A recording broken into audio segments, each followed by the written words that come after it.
This is your Friday devotion, and as we approach Easter, it's always an interesting thing for me to look at the Passover and all of the beautiful parallels, pictorial typography, and the typology of the Easter story.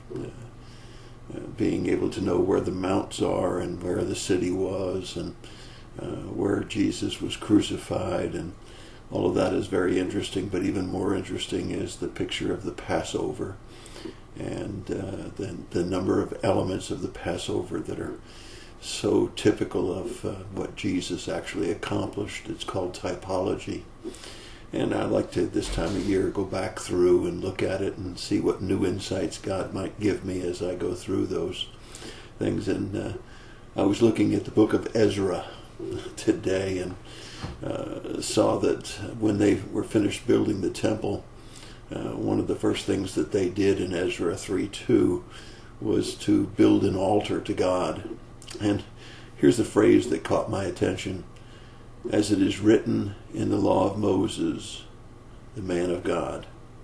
They built the altar for a burnt offering in direct relationship to the law of Moses. And that took me back to Leviticus. And Leviticus, with its 7 festivals or 7 feasts, and all of its rules and regulations and clothing attire required and preparation of the sacrifice animals, and you think about all of that went on for the Passover as well, and you know, I would have made a lousy Jew.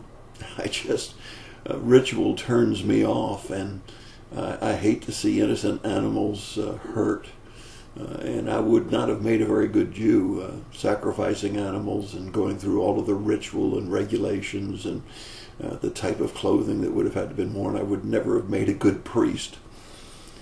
And then I came across a passage of scripture in 1 Samuel 15:22, where it says, "Has the Lord as much delight in burnt offerings and sacrifices as in obeying the Lord?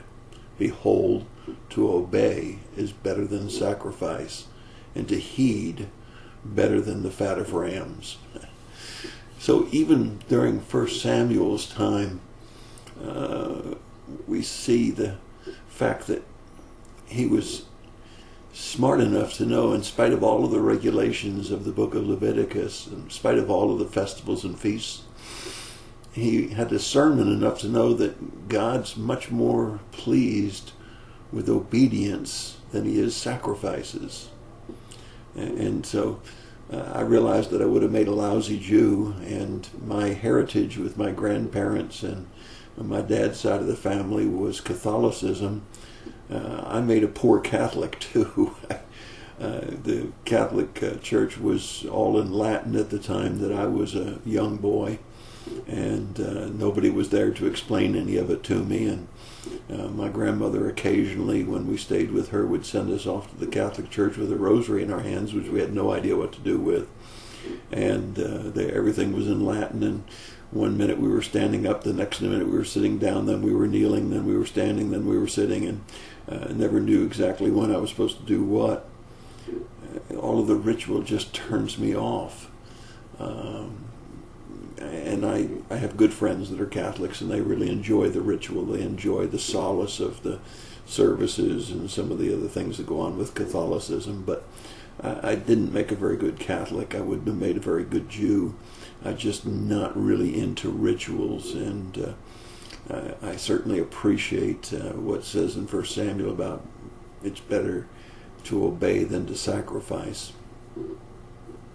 And that's repeated again in Matthew and in Mark, where when Jesus was asked what was the greatest commandment, it wasn't about any of the festivals, it wasn't about any of the feasts, it wasn't about the clothing, it wasn't about the sacrifice animals that were put on the different altars, or even the blood, which is all a typology of what Jesus did for us on the cross of Calvary, which is significant.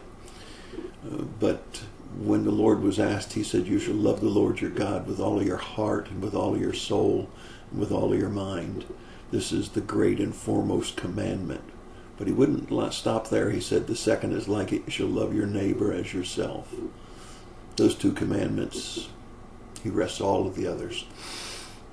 And Mark says basically the same thing, except that he goes into dealing with this whole thing of ritual and sacrifice after he says you love the Lord your God with all your heart and all your understanding, with all your strength, and to love one another's neighbors as himself, is much more than all burnt offerings and sacrifices.